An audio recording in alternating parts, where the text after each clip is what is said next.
এই ভিডিওটা শুধু মায়ের জন্য। আমার মনে আছে তুমি সকালে চেঁচিয়ে ডাকতে, কিরে উঠবি না, 10টা বাজে। তখন আমি ভাবতাম, মাটা না সবসময় বক বক করে। এখন আর কেউ ডাকে না মা। অ্যালার্মটা বাজে, কিন্তু সেই ডাকটার মতো নয়। আগে তোমার হাতে রান্না খেতাম, আর এখন নিজের বানানো ডালটা পর্যন্ত ফিকে লাগে। মনে হয় স্বাদ না, ভালোবাসাটাই হারিয়ে গেছে। আগে ঘুম থেকে উঠেই বন্ধুদের সাথে আড্ডা দিতে চলে যেতাম, আর তুমি পিছন থেকে রাখতে, খাবি আয়। তখন বিরক্ত হতাম, আর এখন সেই ডাকটাই সবচেয়ে বেশি মিস করি মা। অনেক বদলে গেছে জীবন। আমার সমস্ত নোংরা জামা তুমি চুপচাপ কেচে রাখতে।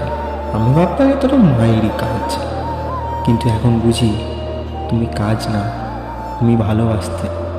এখন অসুস্থ হলে নিজেই ওষুধ খাই, কিন্তু সেই ওষুধে ঠিক ততটা কাজ হয় না মা, যতটা তুমি মাথায় হাত বুলিয়ে দিলে হতো।